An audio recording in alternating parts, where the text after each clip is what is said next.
Better? Okay, we got a lot of editing to do. To any of you who are going to watch this on the restream, oh, you're going to go through it because it could take me a minute to fix it. But thank you guys, and we'll be all right. No, it wasn't about it being cranked. When I clicked on the console, the UAD console, which is what you use in the Apollo, you know that, but not everybody who's listening would. It was just frozen off because it didn't complete an update. Once I completed the update, everything was pretty much back to my normal settings. Because the mic's right here. We're all right. Yeah. And I haven't been recording or using this computer for a while because it's already been acting up. But that's another... We'll avoid it. We'll avoid it for today. I've been doing other ways of recording stuff. I haven't been relying on the studio. Oi. Oy vey. So, Modeler Skeptic here. Do you want to hear the take? Let's see what's going on. Yeah, I'll talk about the UA stuff. It's not my bag, though. I'll be honest with you. The UA stuff is not my bag. I don't feel like the value is there with UA. I think if they were smart, they would do more. They would do like a package in one pedal. Because of how much each individual pedal costs. I just don't see the value at all. I'd rather have a freaking Tonex, honestly. But hello, Greg. Any of you use modelers? We're gonna get to that. Mr. Cyclic Life. Daniel, as always. Voss turned 11. I did. I tried my best. Jerry, I already said something from you. And Larry David, how are you doing, Dad? You doing all right? What a bumpy start today. What a bumpy start. So, UA released a new update to theirs. One of the things that people had complained about with the UA stuff is it wasn't MIDI capable. Now, to people like me, I don't care about that. But you can save 4 presets on it now instead of just 2, which I guess is nice. And the pedals I'm talking about are like the Dream 65, the Ruby, the Lion, basically Fender, Vox, Marshall. And I don't know. I think it's okay. I think it's pretty cool. I think it's something that they needed to do. And I know there's lots of people that use things like the Morningstar. It's a MIDI controller so that you can patch through. And when you click on it, if you're not familiar at all with this stuff and you just use an amp, like I prefer to do, you can basically trigger any number of different pedals and settings and things to happen all at once via one button instead of having to click all the different buttons. So it's really cool that MIDI's been kind of enacted on those. But yeah, they're $400 a pop. They're $400 a pop, and that's it. And what does a Tonex cost now? Not much more than that. So, yeah, we'll see. Use fractal and a tube amp, sometimes together, sometimes completely separate. Love the differences in versatility. I think, I don't know. I've been really on the fence with the new Helix that's about to come out, because I see the appeal for it, but I also know that not all of them are for me at all. I can get really, I think one of the problems here, I'm going to make this poll, but I think one of the problems that I have with digital, when it's as in-depth as the Helix, I can find myself spending more time tweaking stuff than actually playing guitar. I don't like that. Because I don't have the time to sit 8 hours a day and play anymore like I used to. If I was younger, oh my God. If I was younger, single, no dependents, I would have a field day with that. I'd probably have a huge MIDI rig. I'd love it. I'd love it. But as it stands right now, when you don't have as much time, I don't want to waste that time just screwing around with parameters or trying a billion different effects. Any of you guys feel that way? Let's see. Would you ever consider going ampless?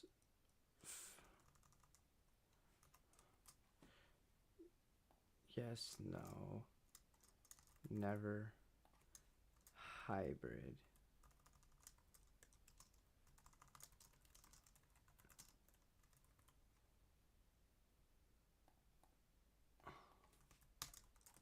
Okay, there you go. We got a poll for today.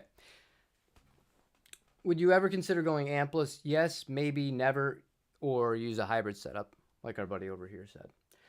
So the exploration of new setups, new tones is easier in the digital world. With the old Helix series, tweaking is necessarily, unfortunately, practical requires less of it. All of them require a ton of it.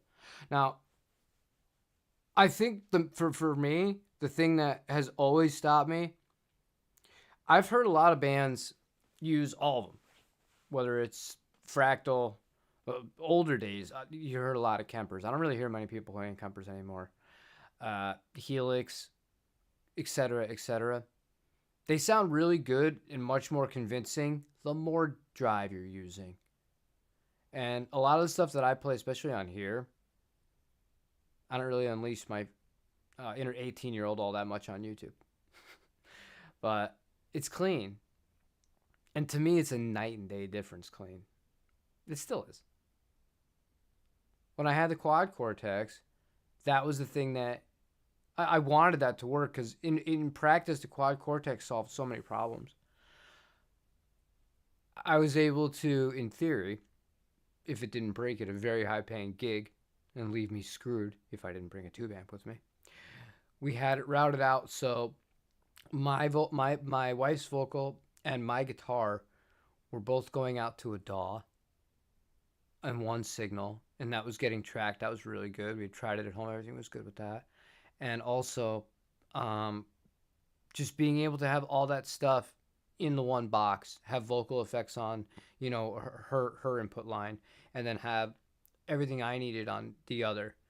The problem with that was none of that music that we play requires even anything past edge of breakup, I want to say.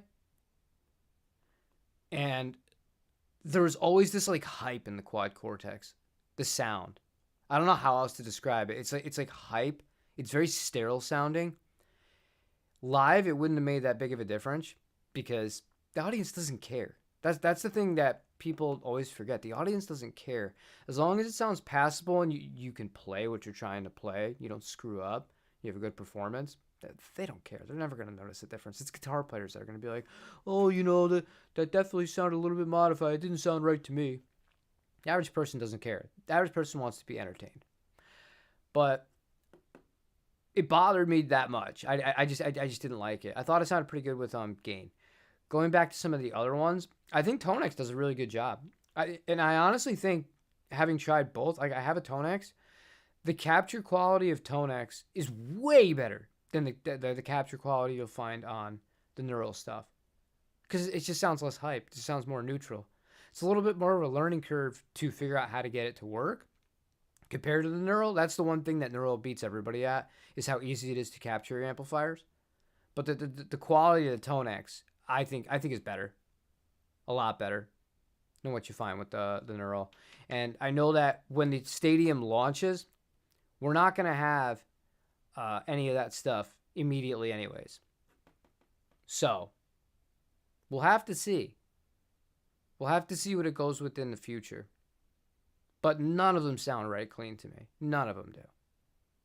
Nothing will ever replace either of those two amps for clean tones. Just never going to do it. Not for my own personal happiness. For the crowd, sure. But for my own personal happiness, get the Z and the Princeton. I'm good. Use the Stomp and XL for your effects. Some amps, but honestly, mostly acoustic signal. Imperial preamp pedal is now my amp chain. You can't use amps live 95% of the time. Yeah, it also depends on the gigs you're playing, too. And the Tone King is a great thing. Like, it's kind of like what I was just saying, right? I'm normally playing, like, my root tone doesn't change all that much as far as how much drive is on it. So we're in a similar boat. That's why I can get away with the Princeton without having to touch anything on the Princeton. And then if I need other stuff, I get that via pedals. Whether it's the Big Sky MX, which I've come to really love that pedal. It's expensive, but man, it's so good. And the Belante. Between those two alone, the Strymons, I get pretty much everything I need. And I'm happy with that. So the appeal to the Tone King, and people People scoff at the Tone King. They're like, oh, that's $599. I'd rather have that than one of the UA pedals. That thing's got what is it, 12 AX7s? Or are they a different variation of the preamp too that comes in the Imperial? But either way, I think it has a quartet of tubes in it. And it's got so many cool routing things. You could route out in true stereo in that. And if you wanted to go send one signal to an amp and one signal in stereo to the front of house, or your PA if you're using two stereo speakers and you're just using your own stuff, you can do that. Or even just for recording at home. You want to do it at night without pissing people off. I think the routing is great on the Imperial. Pro Gear is worth the cost when it fills a specific need for you. I just don't understand the whole rush to, oh, this is too expensive, this isn't worth it. I know it gets clicks. But if you just sit back and you think of things logically, especially if it's something that's going to make your job, your way of getting income easier, well, what's to complain about? Okay. None of it ever appealed to me. I prefer tube amps and actual pedals. Yeah, I was like that for a long time too. I agree. Modelers produced a well-produced tone. I think it's polite. Tube amp tone is raw. I like both. Yeah, that's a really good way of putting it. But polite sometimes is good. If you're playing funk, polite is good. You want like that Corey Wong sound, the Nile Rodgers sound. You don't need the amp or the modeler to be doing a whole lot of work. It's almost going to sound like it's DI'd. That's just all in your chops. It's all in your right hand. So you don't necessarily have to rely on that to produce like a raw sound. It's just not heavily processed regardless of how they're performing it. 3 AX7s. Oh, okay. Really cool. You get its appeal, have everything at your fingertips, but it doesn't fit you. I get it. The Milkman pedals are working great. I saw my buddy, God bless this guy. I'm so happy. He figured this YouTube stuff out without having to do the garbage that I was just mentioning. Making videos with his face like this, crying, Helix is so expensive. Is it too expensive? Our guitar pedal manufacturer is ripping us off. People click it. But my boy Cyber Attack just did the collaboration video, and he was a day one launch for the Milkman and Benson collaboration, which I think is awesome because Milkman, they have a really unique take on it compared to everybody else. And Benson, followers of this channel will know that I used the Benson preamp almost exclusively for 2 or 3 years until I found the Brown amplification. And the reason I switched from the two was the amps changed. I went from the Gremlin to the Z. And then secondly, I just felt like the Protein gave me that second channel. So I'm getting the blues breaker with the Protein on one side, and then the Nobles on the right side. So for me, I thought I don't need 2 different pedals, but if I can have one pedal that has 2 more options and it still sounds great, I'll swap one for the other. But I saw that collaboration and I listened to the sound samples and I was like, this is great. The Milkman stuff's even more expensive though than the Tone King. Although I think long-term reliability and build quality-wise, you want me to just be honest with you? I take the Milkman over the Tone King. I wouldn't put that much thought into it. That's just me personally. Amp-wise, sound-wise, though, I think they're both good. They're both good. Okay. Let's see how you guys started off here. Would you ever consider going ampless? Now, I knew that the 2 answers, yes and never, would get the most. And they have. 31% say yes, 15% say maybe. So some people are open-minded. And then the other 15% say I use a hybrid setup. Never. 38%. Is that black coffee or Coca-Cola? I'll give you a hint, Sunflower. If it's got ice in it, it's not coffee. I could never, ever, ever drink coffee iced, cold. Even lukewarm coffee sucks. And it really slowed down the stream today. I had a Coca-Cola bottle explode in the freezer. Forgot about it a little bit too long. So I was cleaning that up. That's why we're using this. I don't drink, so you don't have to worry. I didn't spike it. I'm just sick.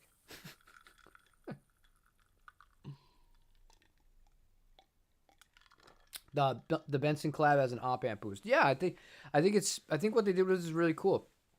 And it's really convenient for a lot of people, man. It's really convenient.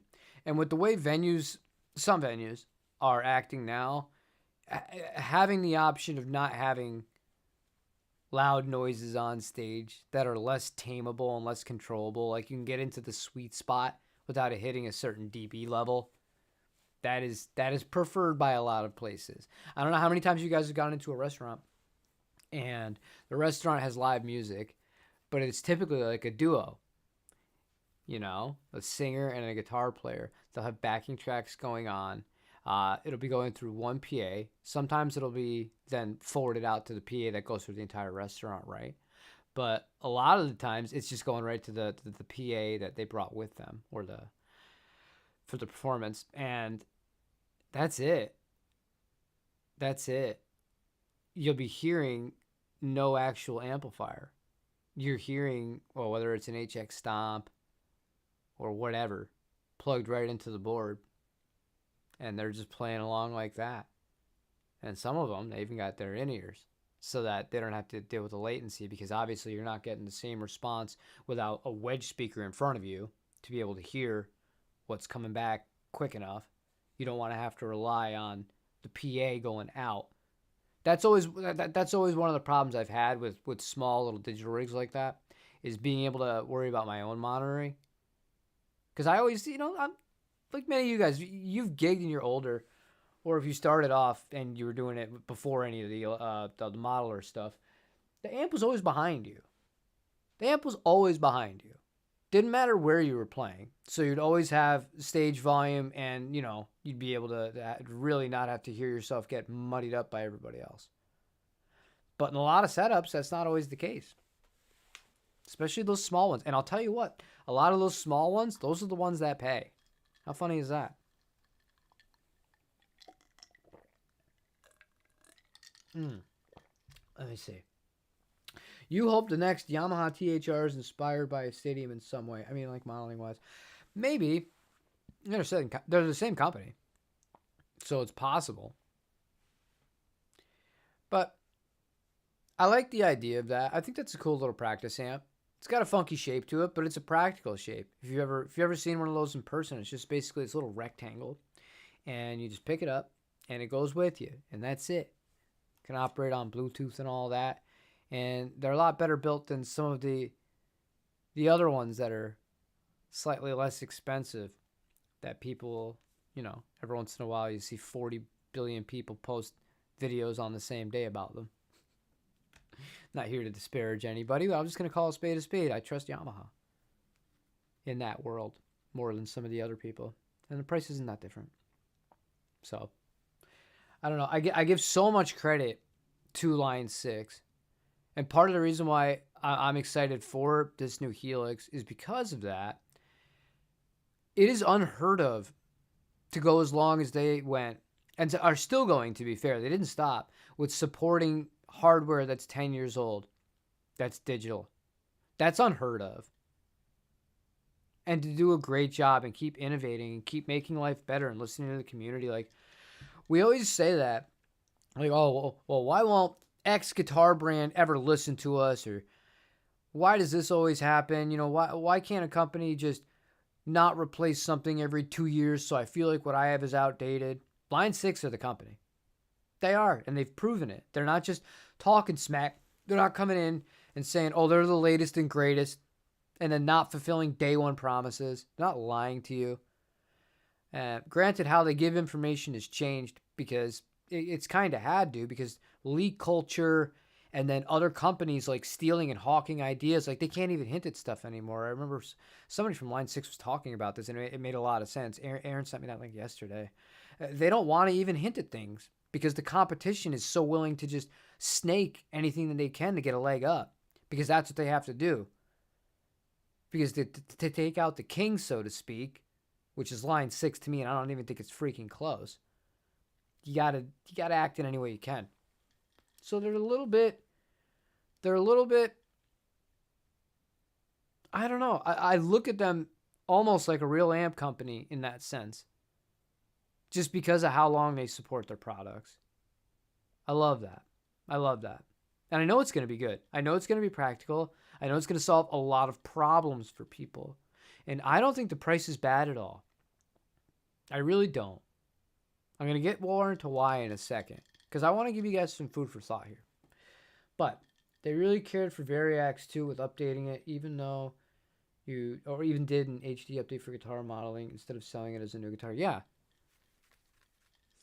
They're run by people that really care about the end user experience. And fortunately for them, their company allows them to do that. Because here's the thing, man. Like, look, I'll break something for you. I never really talked about this, okay? Last year, I did a demo of a guitar amplifier. This video was not sponsored. Nobody knew I was making this video. I had a problem, guess what, with the Z. And I needed an amp. So I had a Supro, the Amulet. Now, this amplifier, I think at the time was like $1,100. I think it's a little bit more expensive now. I think it's like 12 or 13, depending on the speaker size. It's either a 10 or a 12. I was not happy with that amp. And I didn't hide it in the review. I wasn't. That amp, see, this right here, this is on top of the music, man. The way I had the room set up before was the amplifier was here, the one I was using, because I thought it was easier because I was using a 2 notes and all the connections, whatever. So the amp was here. It was getting so hot that behind this guy right here, it was starting to burn. And no other amp, because and it wasn't right on it either. That was the thing that kind of tipped me off. It wasn't right on it. Because I understand how tube amps work. I've been playing tube amps since the 90s. I get it. They're hot. But this one was aggressively hot. And when I saw that, and I touched the top panel just to try and move one of the knobs around, and I actually hit the panel itself, I felt how hot it was. And that was what really made me say, okay, I got to figure out this circuit to see if it's a one-off or if it's made, just the way it's made. And this is just a common feature of the amplifier, because I thought that it had some good sounds in it. And unfortunately, I thought that they just didn't make some great decisions with the amplifier, and some of these problems could have easily been, avoided to begin with. Now, I tell you this because it has a very important moral to this story. It could tie right back to what I was just saying about the people at line 6. Do you know who reached out to me after that super negative video where I basically slammed the hell out of their product? Supro did. I never reached out to Supro. Never. I was done with it at that point. It went back, and I went to a different amp. But Supro reached out to me, and they wanted to talk. And I was like, oh, this isn't going to be good. I thought I was going to get a scolding. And I ended up talking to them on the phone. And the guy I talked to, I don't know, I'm not going to say his name, but I talked to him for about 45 minutes. We were talking about New York because he lives there now. That's where their main offices were. And then we're just talking about what we wanted and how he was telling me about how the company's trying, and they're really trying to figure stuff out. And they're looking for a lot of feedback. And then it was just like emails between myself and, why don't we try and get you on a conference call with the engineers, and we could try and figure out some stuff, and we could talk through like how we're thinking about things, because obviously like they outsource stuff. The Supros aren't made here in the United States, like the vintage ones. But I found it so refreshing, and it's gotten to the point where I talk to that guy so much now. When I think about brands and I didn't even realize D'Angelico was the same brand. I didn't even realize that. That's because that's in a totally different world to me. I live in the world of Fender and Japanese guitars for the most part, with, you know, a little bit of Gibson mixed in between. So I didn't even realize they were all under the same company. But I like him so much as a person, and I know that he cares, because believe me, he's shown that he cares. Because it's like, sometimes I've talked to him about just stuff that has nothing to do with it. He's like, hey, how you doing? What's going on, man? Like, what do you think about this? Oh, where are you? Oh, man, I'm in Europe. He went to go see an artist out of his own pocket on vacation just to support him. No promotional content, no stuff like that, just to be there for his friends that are out playing. And I'm just like, he's such a cool dude. So for me, when I think about a brand like Line 6, tying this all together here, the fact that they do care, because some of these people at these companies, even if you think that the companies are evil, some people there, they really give a shit. They really want you to have good stuff. And in some cases, they're not allowed to do so for one reason or another, but in some cases, they are. And I feel like Line 6 is the best example in the digital world of people that care, people that know what they're doing, and people that are given the facilities to be able to deliver on that. And I respect that. So if I was ever going to go digital, like for real, that's the company I'm doing it with. So let's read back with some comments here. I wasn't expecting to tell you guys that Supro story, but it's true. And so now I look at that company different, because I put a human.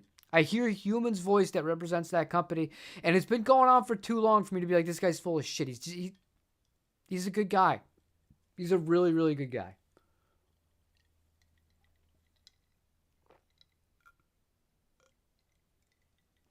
You just described, this is Greg talking.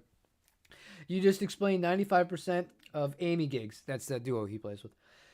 175 a year, restaurants, breweries, wineries, parties, and small festivals. See? But it makes sense, man. It makes sense. I know what you're talking about. I've done it myself here. Use a Bose system, the tower, two some types of theirs, and a S1 Pro as your monitor. I get it. I 100% get it. I play guitar with a female singer too, but I live with mine. And she's taking a nap right now. She's sick. I'm a little sick. She's sick. I knew what you meant. Okay, you play a mix of class. Oh yeah, you're talking about that stuff. Okay, cool. Let me see here. Lexicon. I always call you Lexi. I apologize for that. I've said this before, but I have a friend named Lexi, so whenever I see your name, I just think of her. That sounds like an awesome guy. He is an awesome guy. He is an awesome guy. He's a real person. He's a real person. So I think it's really great. Beat Buddy is a godsend. Yeah, Beat Buddy will help out. It's a cool tool if you don't want to play the backing tracks. Some people don't want to do that. Even people that are playing in duos, you're playing like full-on cover songs. They just don't want to do it. Or like some people I've seen some older people. We're talking like early mid 70s, right? Where they still have kind of like the old school Mackie mixers. You know what I'm talking about. And they're going to these really brick speakers. They have people help lug them out, but they're playing covers that if you had the backing track, it'd be way better, but they can't figure it out. They're not doing that. It's past them. They just want to sit. They just want to play the songs. It's a different time, different era. But a Beat Buddy would work well for them. Many who work at the companies do take pride in their work. It's all in the upper management with the cost cutting that screws everything up. I honestly, I think it depends, man. I think it depends. Because there are some employees, because first-hand experience again, I have met people behind the scenes that represent companies that have been so off-putting that I've never, ever, ever, ever shown anything from that brand, even if I like the product ever again. So it went the inverse. That's why I give D'Angelico and Supro so much credit. And I mean, the D'Angelico thing, like I couldn't have wished for that to happen better than the way it did. Because that guitar was a Sweetwater thing, totally on my own. That was to promote the Gear Exchange. I got paid to make that video to promote Gear Exchange. I get the D'Angelico because it was cheap, fell on a budget. I end up really liking it. The next thing you know, I got the Excel, the black one with the dog hair finish, and I love the guitar. So it's just one of those times where it's just like it's a natural fit. It's just a natural fit. And then I came to find out that yeah, Supro and D'Angelico were the same. They were under the same ownership group, and I found that out via the rep, and I was just like, "Oh, you got to be kidding me! You have got to be kidding me!" I felt like such an idiot, But he was so happy too. He was so happy about that when he heard that I love those things. All right, let me see here. All right. You can't believe you're sick too. Does your throat hurt? Yeah. I got phlegm. If you guys weren't here at the beginning of the stream, I have to make this unlisted for like 2 hours after I'm done here. Because I got to edit the beginning. I turned the camera on. The mic was dead. And then once I turned Phantom Power on, the software was dead. My nose is dead. It was a rough start today. What's up, Biff? Jimbo, did you watch the World Series? Yamamoto, World Series MVP. Well, he pitched on no day's rest. I couldn't feel any less sympathy. And I'm an underdog guy. I'm a Met fan, all right? Now, I'm not a big baseball fan in general like I used to be. There was a time in my life, if my dad's still in here, he'll attest to this. I grew up in a house full of Yankee fans, and I should be a Yankee fan. That's a story for a different day. Maybe we'll get into it depending on how much baseball, but just real quick. There were years of my life, I did not miss a single Met game, period. I did not miss a single Met game. I didn't go to all of them, but I didn't miss one. Whether I was listening on the radio, Howie, or if I was watching SNY, or before that, WPIX, New York. You know what that is. I love the Mets. So I've always been of the small team mentality. So in theory, you would think, oh, you want the Blue Jays to win. No, those fans were insufferable. The way they treated the Mariner fans, the Mariner players going into that World Series. And it's a similar reason why, despite considering myself in many ways like a San Diegan, because I built my life out in Southern California. Like the most important parts of my life I built out in Southern California. I'll always feel really connected to there. And I lived freaking 6 blocks away from Petco Park.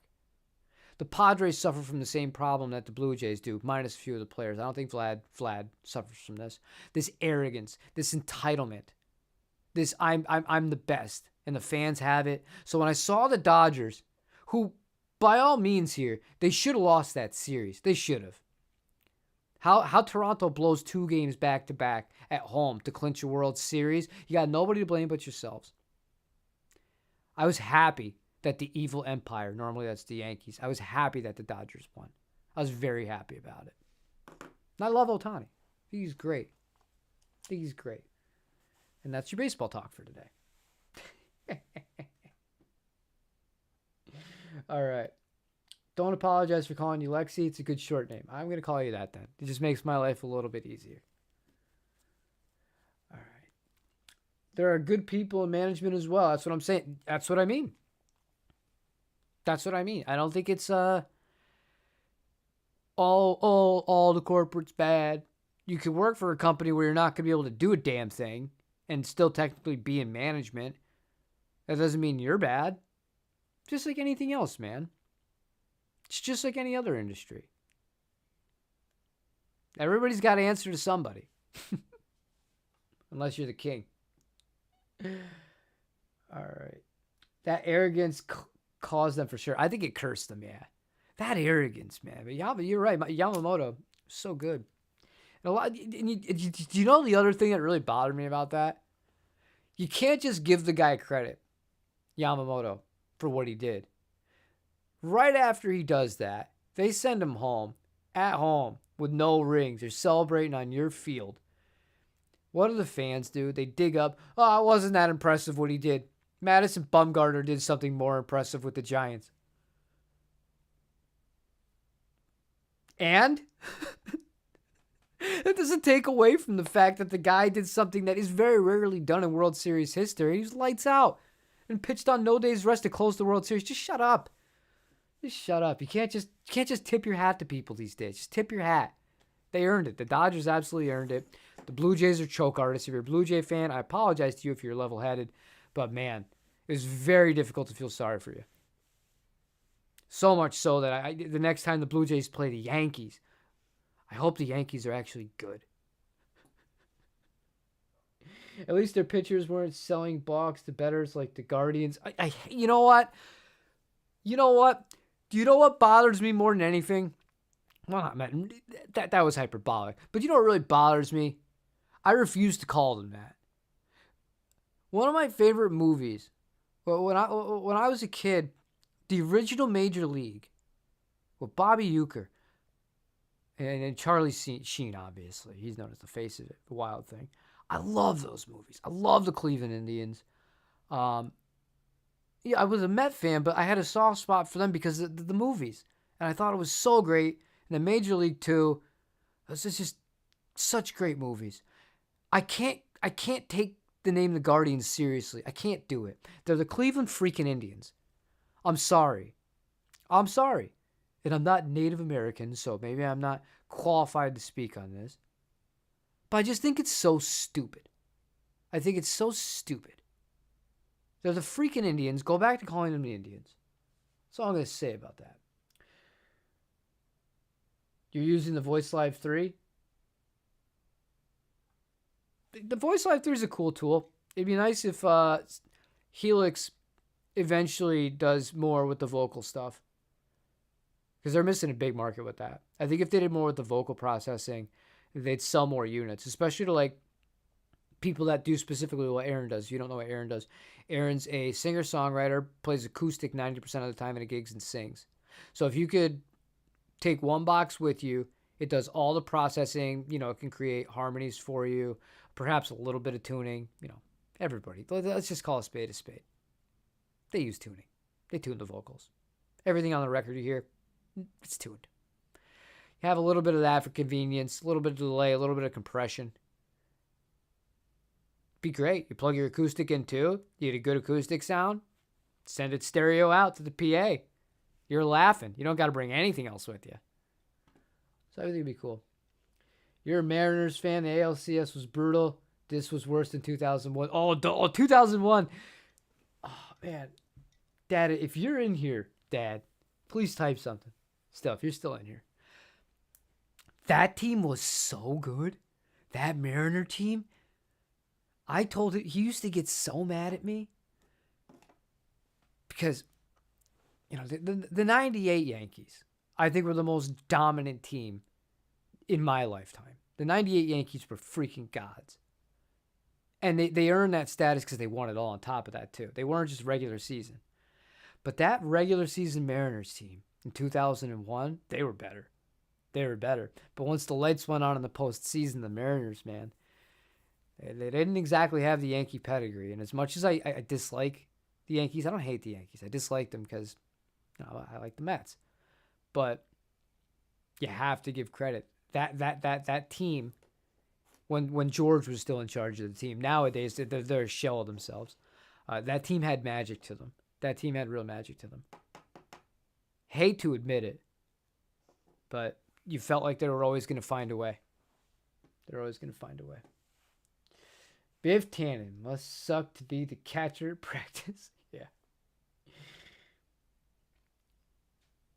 He trains throwing a javelin. Yeah, that makes sense. We went from interesting talk here. We were talking about Helix Stadium to baseball stadiums. I don't have a drum kit near me. You believe Helix Stadium will become the de facto unit for the type of kicks I do? I agree. I think the Helix Stadium is going to become de facto unit for a lot of applications.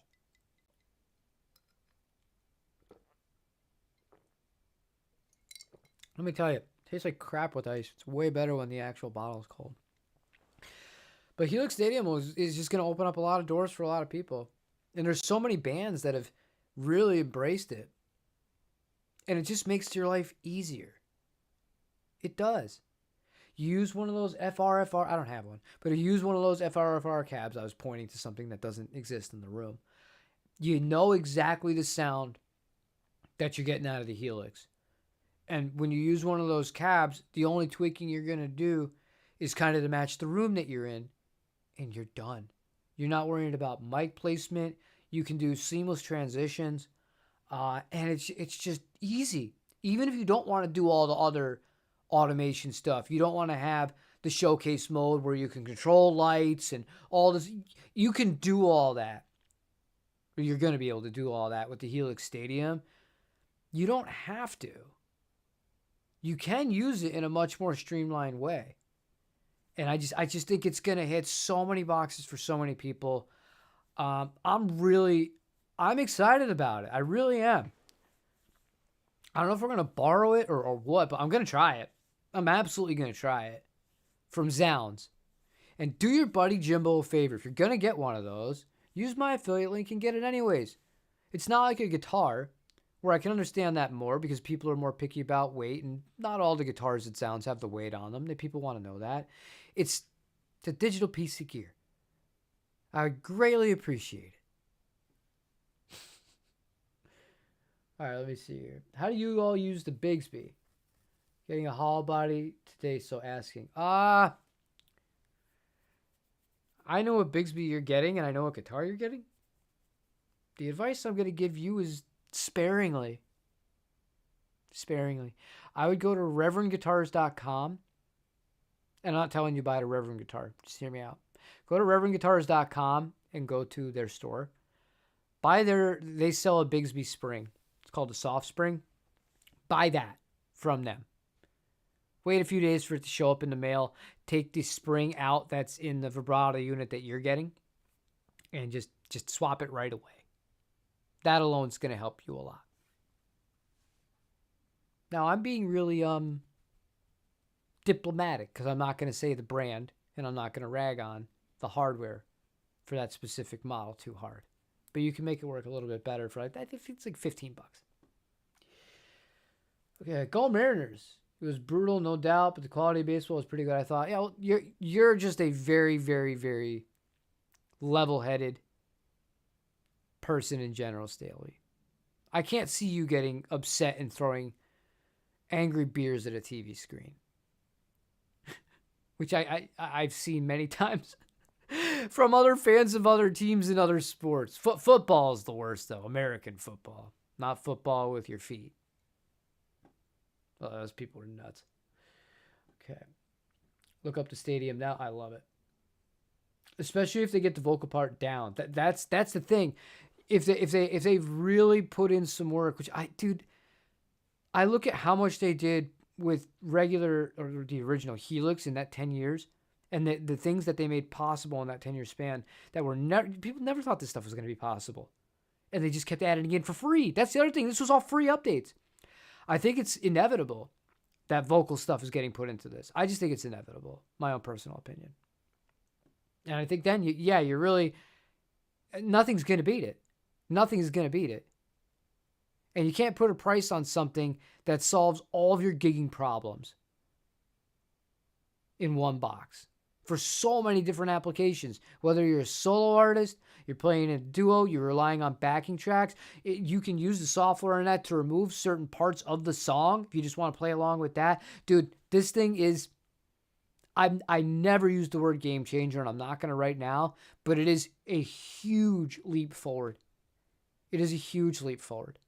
And I'm so excited to see where this is a year from now. Because launch is going to be cool, and your guys' feed, I feel bad for you. It's going to be, because if you're not into Helix, it's all you're going to see. I'm going to try and slip in some Japanese guitar stuff amongst the mess of all the Helix videos. So if you want to run away and talk about some Japanese guitars, I'll be here and I'll be using a real amp.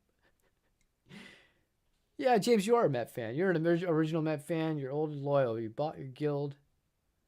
You bought it in 1970. You know, the saddest part about being a Met fan for me is I was alive when they won the World Series. I was not old enough to remember or even realize any of it was happening or understand what baseball was. I was two. That must have been something.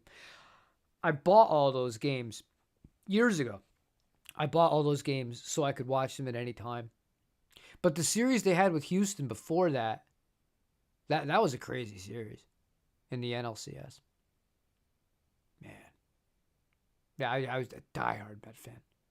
I don't know how. But I love the Mets. I love the Mets.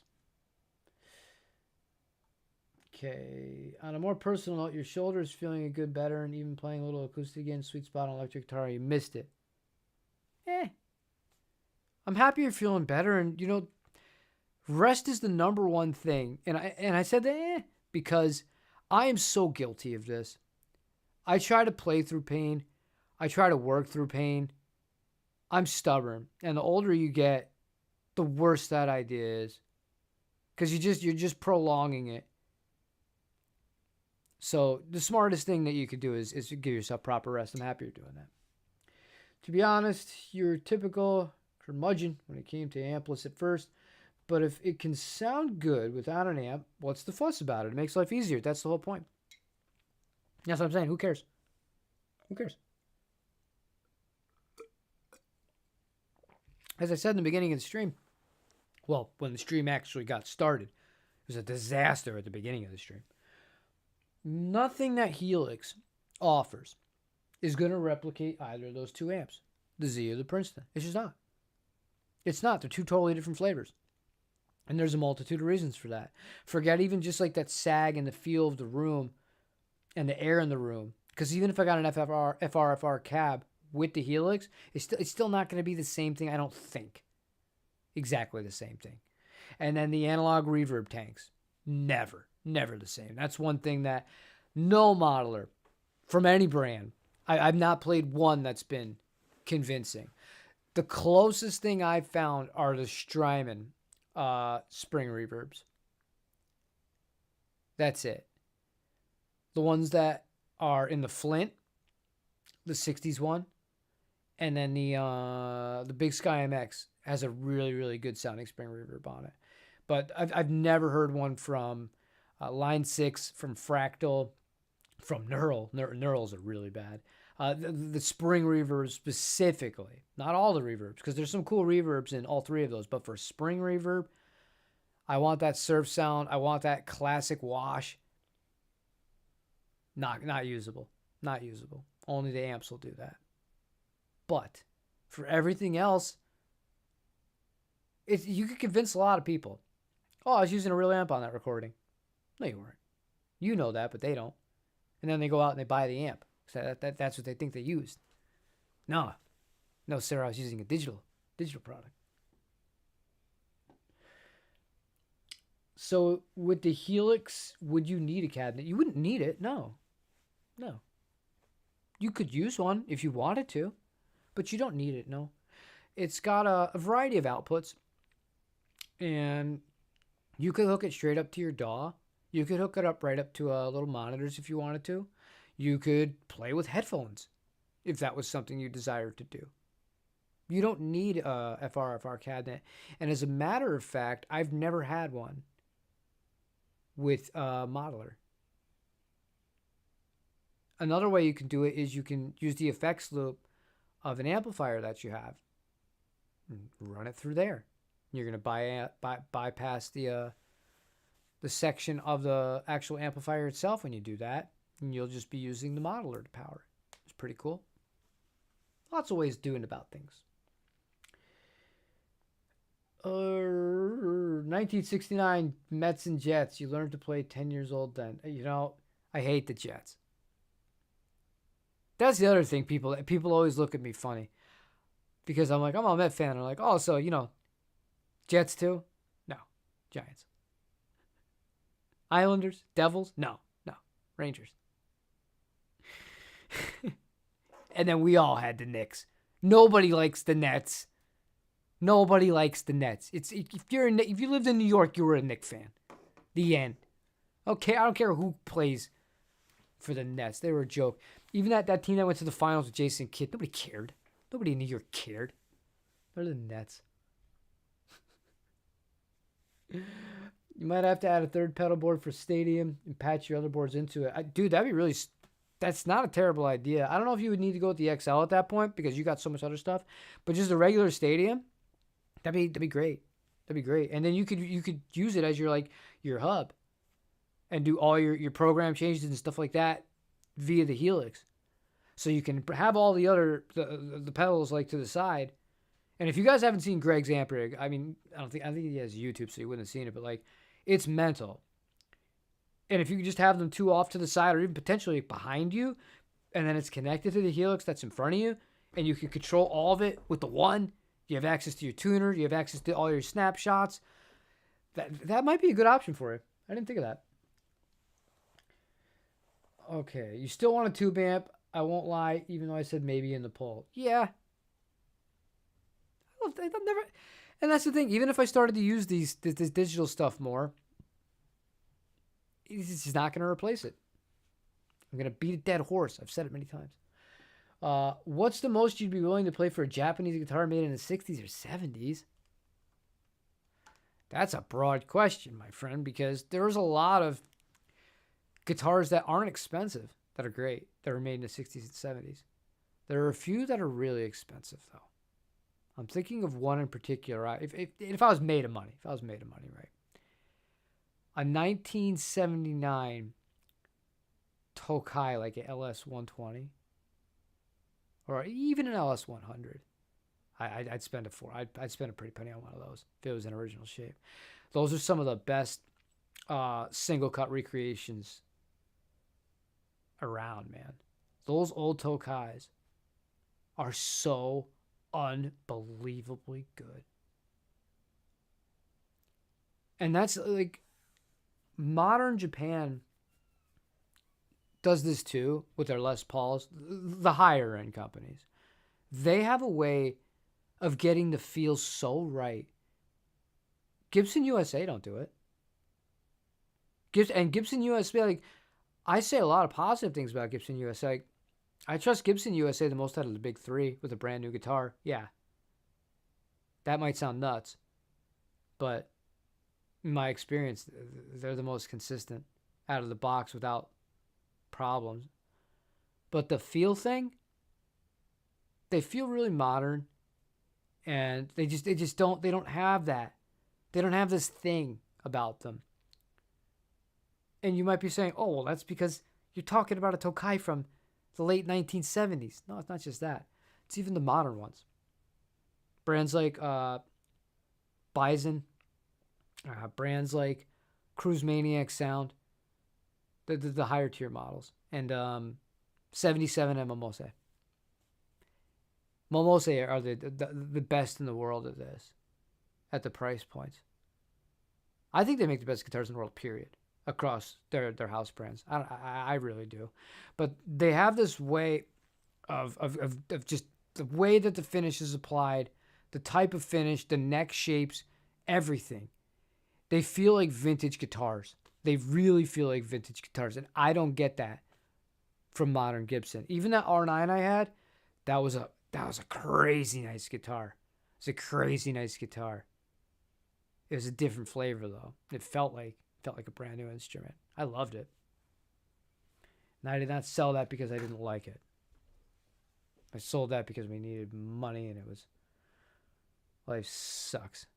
I don't make much money doing this. So every once in a while, if like an actual emergency happens and it's just like, oh crap, like we need a few grand, guess what happens? Something goes. And the Gibsons are always the most valuable. Broadway Joe. Yeah, the arrogance on that guy. But you know what? Unlike the Blue Jays, Broadway Joe, he won. So as much as you could dislike his arrogance, he had the ring.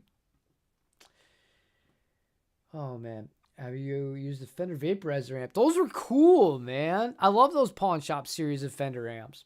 You know, I have one of those. I have the Greta. It's the one that looks like an old radio. I love it. Pawn Shop amp was really cool. It's a 2x10. No, the Vaporizer, the one that you're talking about. And it came in really cool colors. I briefly had one in Fiesta Red. It's a gnarly sounding amp. It's a simple circuit, but they sound really good. They sound really good. That'd be a fun amp to revisit. If you're thinking about buying one of those, give it a shot. Give it a shot. Make sure tech goes over it first so it has a clean bill of health, but they sound good. Okay, agreed. Neil Young is awesome. Yeah, Neil Young is great, man. Neil Young is great. All right. All Grecos were great also. Yeah, I agree, but I don't put them in that. Like, those Tokais, man. If we're talking about like the best of the best, that's where I'm going first. The Grecos were great too, and the other thing was like Grecos had a run that lasted a little bit longer into the 80s as far as still producing like really crazy quality, because even though you could still get a lot of Tokais that were higher end spec, even up to like 84, 85 from Japan, they were nowhere near as good as the ones from 79, 80, and 81. Whereas with Greco, you didn't have that. There's not like those golden years to look for, like so specifically. But they're awesome. They're awesome too. I was just thinking about ones that I would personally spend like the most money on, because those are expensive. By Japanese guitar standards, those are expensive. Those are like Gibson custom prices. Oof. But they're worth it. People figured it out. People said, holy shit, why am I spending this much money on the Gibson when the Tokai is just destroying it? I don't know. And again, I like Gibson. Out of the big three, they're the ones I trust the most new out of the box. Our old Kawai guitar is good too. When I was looking at hollow bodies, you saw a 60s Kawai, but decided against it. They're hit or miss. The other thing is, it's so much is in the setup, man. You can make anything play great. If you know what you're doing, you can make anything play great. You make it sound great. You can enjoy it. And you could get a really unique tone out of it. Nowadays, guitars that were considered absolute pieces of garbage, junk, you couldn't give them away, they have cult followings. This whole thing about gold foil pickups were laughed and mocked. And now we have boutique builders who could sell them for like $250 a pop. Not a set, per pickup. And people will spend it. You know how hard these people that originally were selling these must be laughing if they're still around this day? To know that? They were junk. People always thought they were junk. The gold foil pickups, the Dynasonic pickups, they were failures. They were just not good when they were originally launched. But times change, and we can rewrite history for marketing purposes.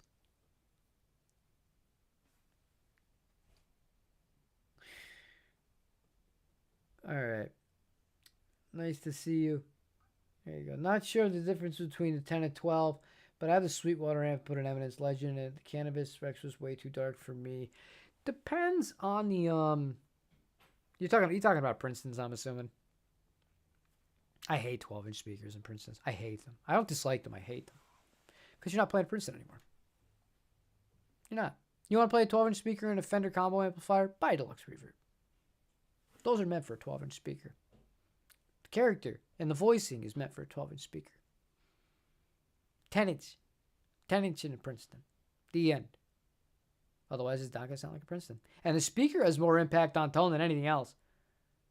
I don't think people gauge that. The speaker makes a bigger difference than everything else. And it's not even close. You can transform an amplifier.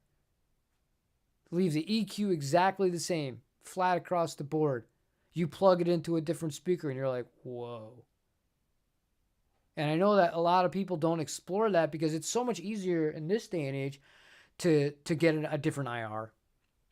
Play a digital one. Oh, I'll have a line out, or I'll use from my Torpedo, my Captor, my Boss, my the Universal Audio one, and we'll run it to the computer, and then we'll mess with cabinets in there, and then different microphones too, which is also going to play a pretty significant role. Not as much as a speaker, But in person, like when you swap speakers, it's huge.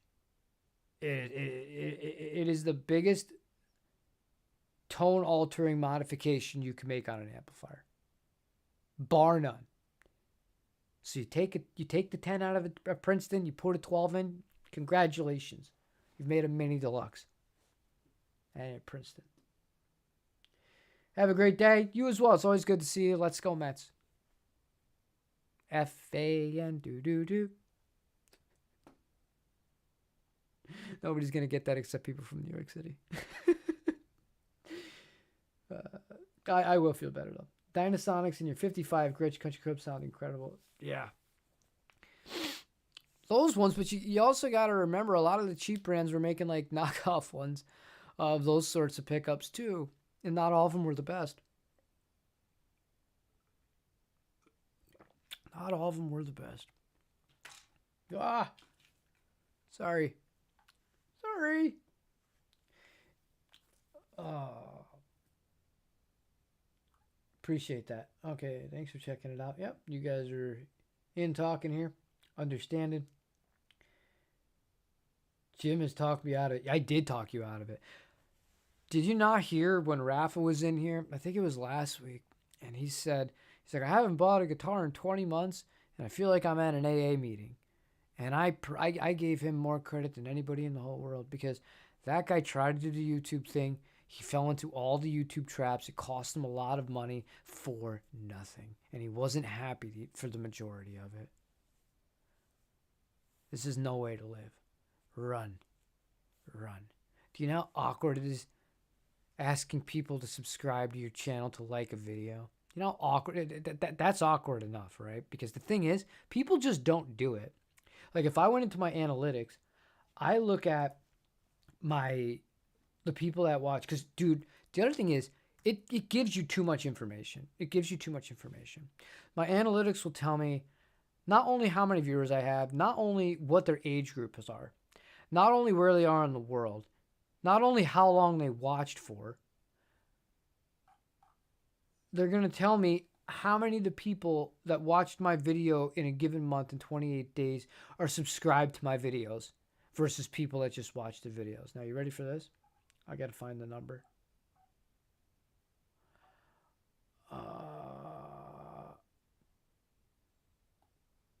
Videos. Okay. 85.4% of the people that watched my channel in the last 30 days, that's a big number. They are not subscribed.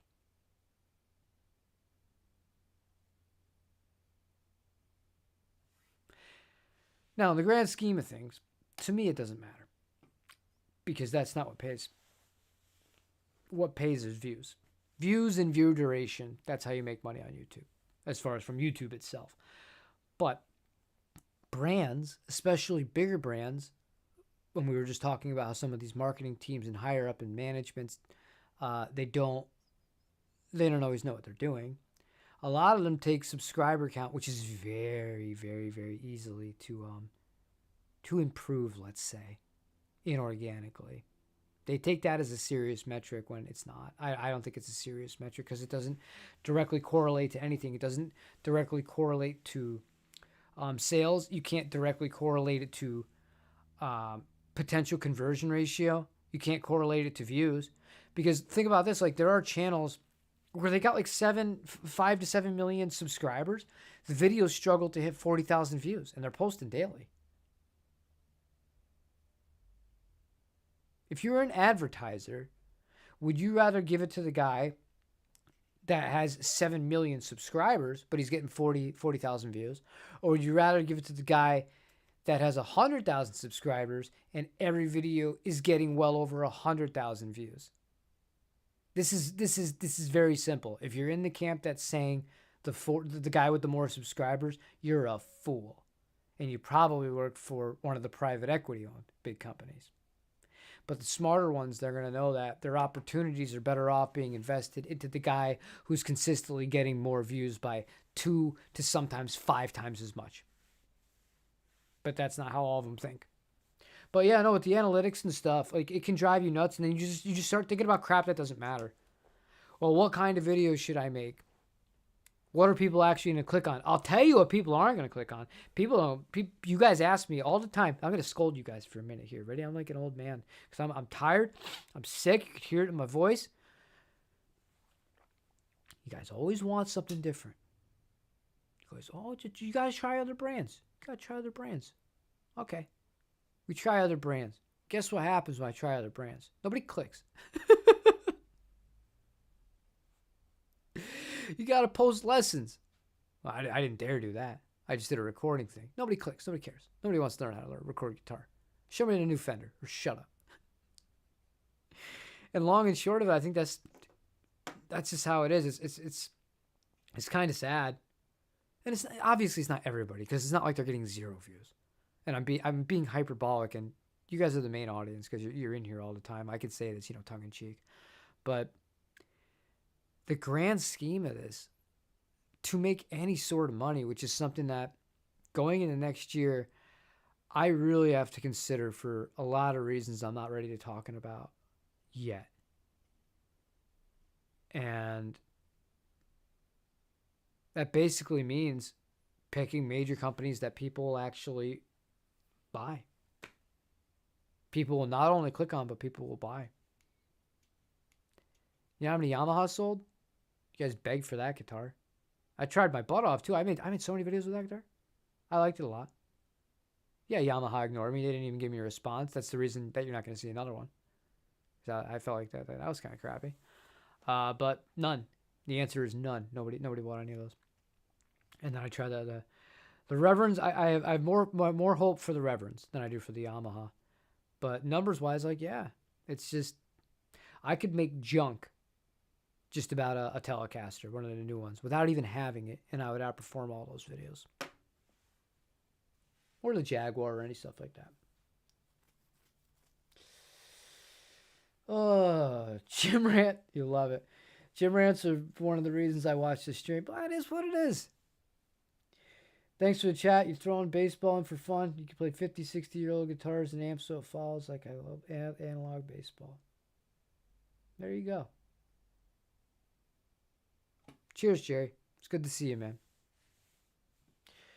Biff, Princeton or Fender Twin? Very different animals. Very different animals. I would say Fender Princeton and Music Man 212 HD. It's the Music Man version of the Twin. This thing is 50 freaking years old. Still going strong, baby. Some stuff was built to last. That Music Man amp, that was built to last. I love it. Okay, much prefer a Twin, but a Princeton is more manageable. Yeah, that's the problem with the Twin. And it's the same problem I have with the Super Reverb. It sounds glorious. You're going to get killed by somebody. If you put that at the volume, it needs to be played at where it's going to be in a sweet spot. It's a loud amp. Loud amps, my friends. Oh, man. Okay, let's see how this poll ended. Would you consider going ampless? Oh, my God. Have I made you a little bit more optimistic? Because this poll wasn't like this in the beginning. 6% use a hybrid setup. 20% say never. 26% say maybe. 49%, and that has changed a lot if you've been here since the beginning. Yes. Go freaking figure. Go freaking figure. Go buy your Helix Stadiums. Go click the link in the description. They'll be out soon. You want to get in line. But it's 1:16. I know we started late today, but I got to fix this immediately. I got to go in. I got to edit the stream because the first 10 minutes, I think it was like 10 minutes. Greg and Daniel would know. They were here from the beginning. The first 10 minutes, nothing worked. It was all broken. There was no sound. So I don't have a choice. I got to end this, and I got to do this now because I got to run out and take care of the house, take care of the wife, and think of what I'm going to post for tomorrow because I don't know how much I'm going to film. So I'm sick. And nobody wants to watch a pre-recorded video of somebody struggling to talk. So I'm going to do that. I appreciate you guys. And Staley, I just want to give you one piece of advice because you said one thing. People won't click on your videos, but don't really try hard. It's your journey and portfolio. That is the way to look at it in general. My problem is,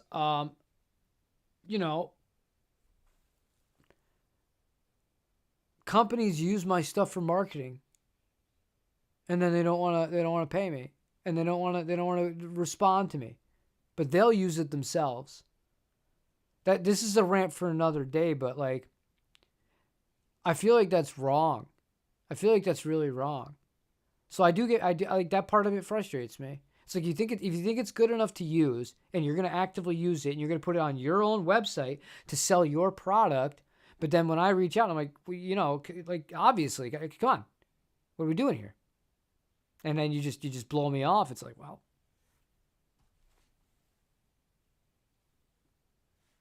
Thank you all. I will see you guys. Be good.